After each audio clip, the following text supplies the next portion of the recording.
Première épître de Paul aux Corinthiens, chapitre 7. Pour ce qui concerne les choses dont vous m'avez écrit, je pense qu'il est bon, pour l'homme, de ne point toucher de femme. Toutefois, pour éviter l'impudicité, que chacun ait sa femme, et que chaque femme ait son mari. Que le mari rende à sa femme ce qui lui doit, et que la femme agisse de même envers son mari. La femme n'a pas autorité sur son propre corps, mais c'est le mari. Et pareillement, le mari n'a pas autorité sur son propre corps, mais c'est la femme. Ne vous privez point l'un de l'autre, si ce n'est d'un commun accord, pour un temps, afin de vaquer à la prière, puis retournez ensemble, de peur que Satan ne vous tente par votre incontinence. Je dis cela par condescendance, je n'en fais pas un ordre. Je voudrais que tous les hommes fussent comme moi. Mais chacun tient de Dieu un don particulier, l'un d'une manière, l'autre d'une autre. À ceux qui ne sont pas mariés et aux veuves, je dis qu'il aurait bon de rester comme moi. Mais s'ils manquent de continence, qu'ils se marient, car il vaut mieux se marier que de brûler. À ceux qui sont mariés, j'ordonne, non pas moi, mais le Seigneur, que la femme ne se sépare point de son mari. Si elle est séparée, qu'elle demeure sans se marier, ou qu'elle se réconcilie avec son mari, et que le mari ne répudie point sa femme. Aux autres, ce n'est pas le Seigneur, c'est moi qui dis. Si un frère a une femme non croyante, et qu'elle consente à habiter avec lui, qu'il ne la répudie point. Et si une femme a un mari non croyant, et qu'il consente à habiter avec elle, qu'elle ne répudie point son mari. Car le mari non croyant est sanctifié par la femme, et la femme non croyante est sanctifiée par le frère. Autrement, vos enfants seraient impurs, tandis que maintenant ils sont saints. Si le non-croyant se sépare, qu'il se sépare. Le frère ou la sœur ne sont pas liés dans ces cas-là. Dieu nous a appelés à vivre en paix. Car, que sais-tu, femme, si tu sauveras ton mari? Ou, que sais-tu, mari, si tu sauveras ta femme? Seulement, que chacun marche selon la part que le Seigneur lui a faite, selon l'appel qu'il a reçu de Dieu. C'est ainsi que je l'ordonne dans toutes les églises.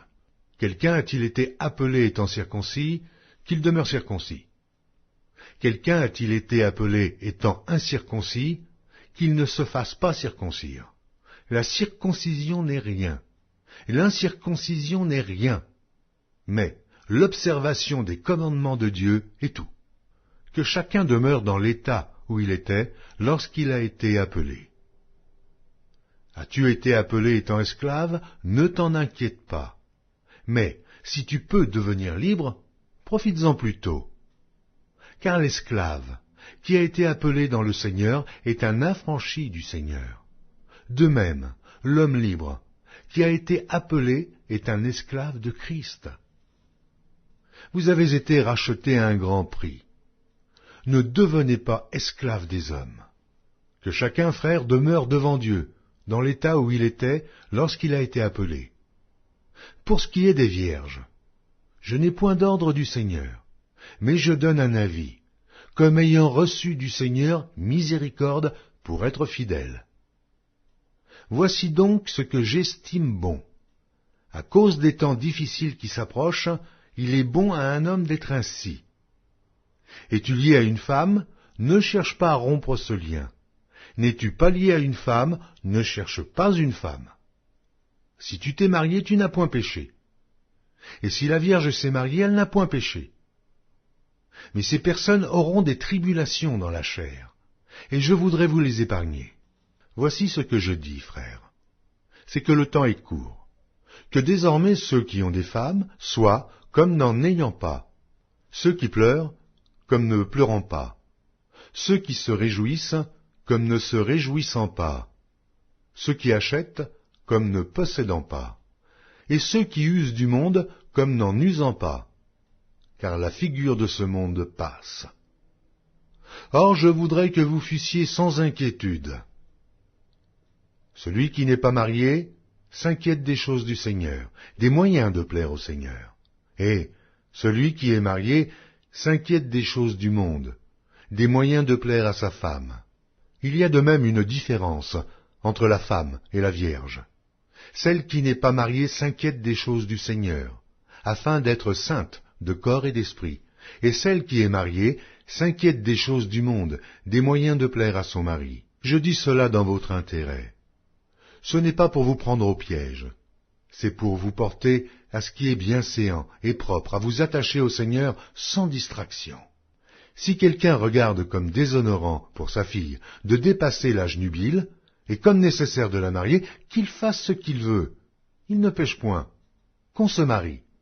Mais celui qui a pris une ferme résolution, sans contrainte, et avec l'exercice de sa propre volonté, et qui a décidé en son cœur de garder sa fille vierge, celui-là fait bien. Ainsi, celui qui marie sa fille fait bien. Et celui qui ne la marie pas fait mieux. Une femme est liée aussi longtemps que son mari est vivant. Mais si le mari meurt, elle est libre de se marier à qui elle veut. Seulement, que ce soit dans le Seigneur. Elle est plus heureuse néanmoins si elle demeure comme elle est, suivant mon avis. Et moi aussi, je crois avoir l'Esprit de Dieu.